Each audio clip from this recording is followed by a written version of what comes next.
Magandang umaga ulit sa inyong lahat mga boss. Dito ulit tayo mga boss sa project natin dito sa Garden Villas. Ngayong araw pala mga boss is i-continuous na natin yung pag-i-install natin ng spandrel dito mga boss. Etong sa part na to, ayan, natapos na pala natin to mga boss. Hanggang dun yan sa may loob. Tapos ito na yung continuous natin paikot. Dito na pala tayo mga boss nagbabapping. Ayan. Tapos nire-retouch na rin natin yung mga area na may hindi pa pantay mga boss. Tapos ito pala mga boss na railings natin. Ayan. Kinu-continuous na rin pala natin yung railings natin dito. Ayan. Ito nga pala mga boss is packet to. Ayan. Same lang yung design natin mga boss. Frame natin 1x2. Tapos yung sa gitna yung 12mm na round bar yung ginagamit natin. Ayan. Kinu-continuous na natin to mga boss. Ayan. Itong packet natin sa may attic area mga boss. Pinto pala dito mga boss, ayan, natanggal na rin natin, nakantuhan na rin natin to. Aluminum door din yung ilalagay dito mga boss. Ito sa existing natin na may terrace. Dito naman mga boss, sa may toilet natin, dito sa may common toilet natin.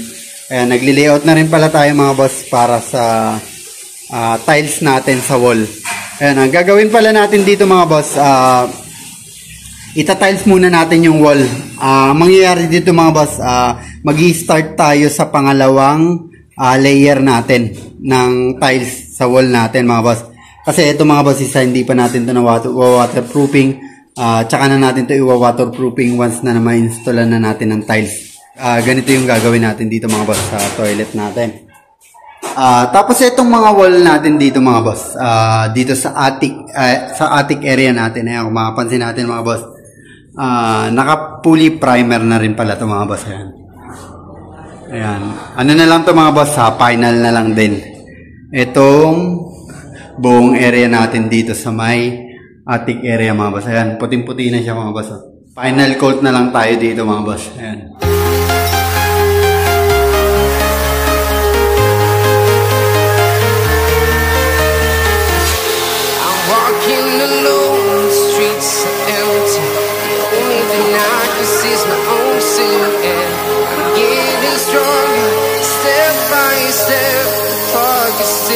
There's no time for me. I've been flying from town to town, from London to Taiwan. I've been all around the globe trying to protect your soul. We are heroes tonight. We will fly above the sky. We are heroes tonight.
Ito na pala mga boss yung naging resulta nitong railings natin sa hagdan. Ayan, nabuo na natin yung gabay mga boss. Ayan.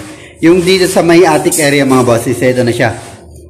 Ayan, ito naka-eskwala tayo dito mga boss, pababa. Ayan, dito. Ayan. Medyo nahirapan lang tayo dito mga boss kasi nga madami siyang liko. Ayan, continuous siya hanggang dito mga boss. Yung handle natin.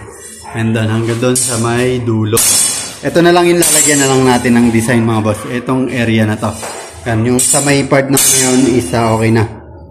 Ayan, meron na rin siyang design. Ayan, pababa siya dito mga boss. Dito. Ayan, continuous siya rin dito mga boss. Ayan, mapapansin natin naka-eskwala din siya. Continuous siya dito sa may railings naman dito. Yan, yung harang natin, yung railings natin dito sa may kabilang hagdan. Yung mangyayari pala dito mga boss, yung mula dito sa second floor hanggang dito sa may pababa ng first floor, ang ilalagay pala natin dito mga boss sa wall na to is handle na lang siya. Maglalagay na lang tayo dito ng handle, yung hawakan, paakyat dito sa may second floor. Ito na lang yung may railings mga boss. Ito na lang ilalagay natin ng railings pagkatapos nung ginagawa natin dyan sa may second floor. Ayun, tapos yung dito mga boss, nire-retouch na. Ayun, pagkatapos natin palang papingin, ayun, nire-retouch na lang ulit natin to mga boss. Ayun, yung mga hindi pa pantay. Ayun, nire-retouch na lang natin to. Tapos yung dito mga boss, sa toilet natin dito sa may common toilet, ayun, yung magiging common toilet natin dito. Nag-start na rin pala tayo mga boss mag-install ng tiles. Ayan.